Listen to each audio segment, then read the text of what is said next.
Seja bem-vindo ao canal do Professor Bonassoli. Vamos assistir mais uma aula? Vem comigo!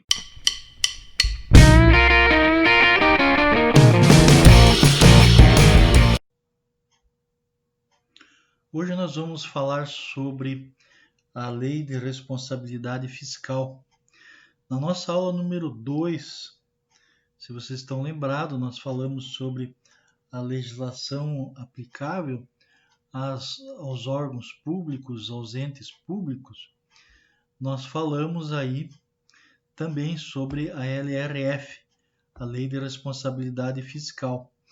Então, hoje eu vou falar mais um pouquinho sobre essa lei e sobre algumas características e particularidades que ela traz para nós, que estudamos aí gestão pública, estudamos aí contabilidade pública. A legislação pertinente é a Lei Complementar número 101/2000. LRF, como é conhecida essa lei, o que é e como funciona a Lei de Responsabilidade Fiscal. Então aqui nós temos um resuminho. Não gastar mais do que se ganha, ficar de olho no fluxo de caixa e ter uma reserva financeira. Essas são algumas dicas para administrar bem o próprio dinheiro ou da empresa.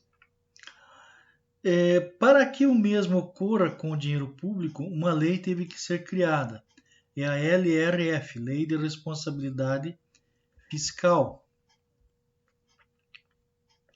A LRF surgiu com o objetivo de dar mais transparência aos gastos públicos. Além disso, serviu para disciplinar o uso de recursos por parte dos governantes brasileiros.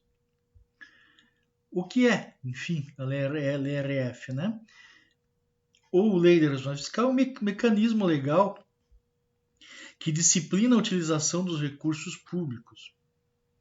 Ela faz com que os estados, os municípios e a União controlem seus gastos, respeitando a capacidade de arrecadação, e por meio dos tributos. Para isso, foram introduzidos limites para as despesas e também para o endividamento futuro. Além de exigir que os governantes gastem apenas dentro das possibilidades do orçamento, a lei determina que haja um planejamento de investimentos. Com a LRF, os gestores devem estabelecer metas fiscais periódicas. Para cumpri-las, o governante deve planejar e controlar as receitas e despesas, assim como evitar e corrigir problemas que possam aparecer.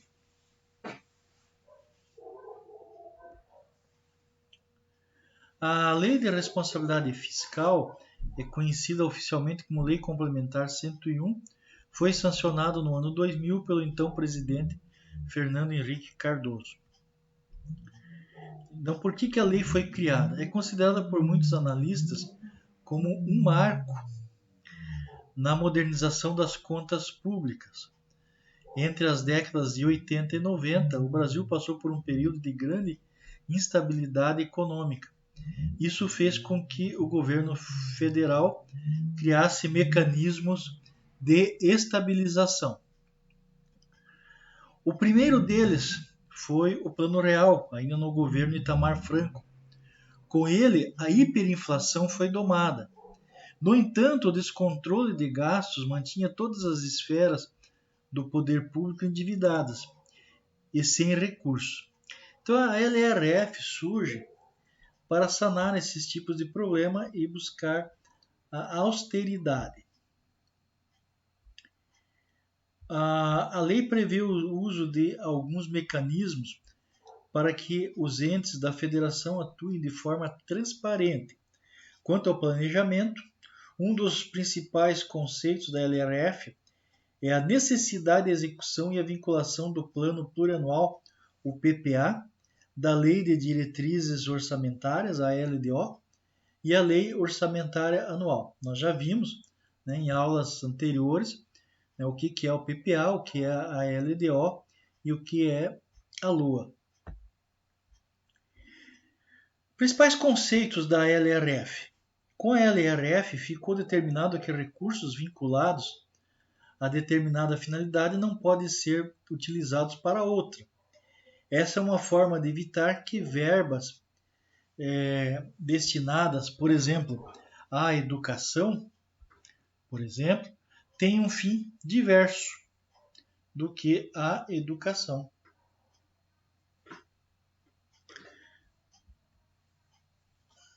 A legislação também prevê um limite para o tamanho da dívida pública.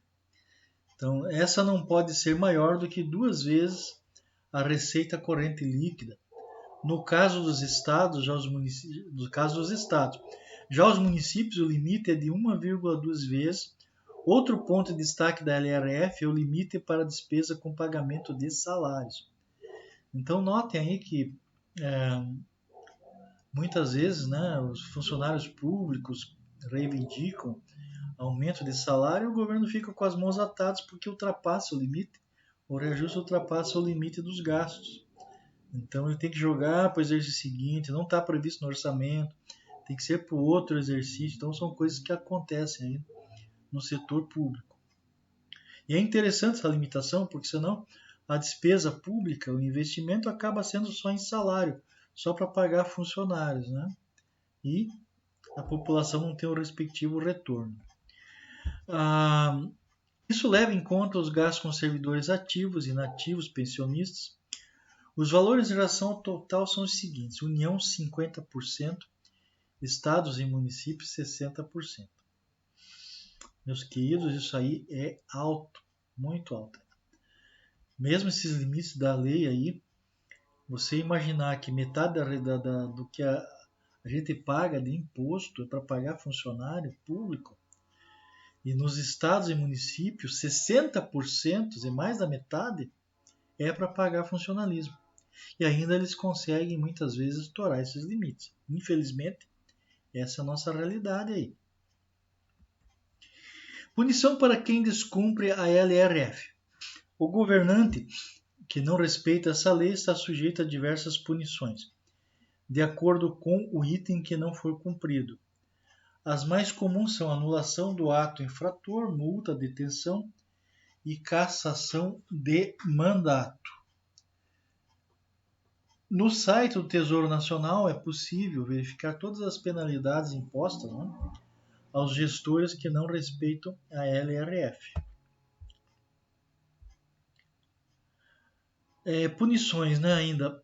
Assim como a LRF determina, toda pessoa precisa controlar o seu dinheiro e gastar sempre menos do que ganha. Essa é a mensagem que eu deixo aí para vocês, além da nosso breve relato sobre a LRF. Não deixem de abrir esses links, verificar a íntegra dos artigos, né, de onde eu tirei esse resumo da nossa aula, né? Ele está bem referenciado aí, tem uma citação boa, então vocês poderão estar vendo aí na íntegra o artigo para ampliar os estudos de vocês sobre o assunto LRF. E também vocês podem estar acessando diretamente, né, a Lei de Responsabilidade Fiscal. Ela está sempre atualizada no site aí, né? É só entrar lá no site, fazer a busca direto, né? Pelo número da lei você já vai encontrar a legislação atualizada.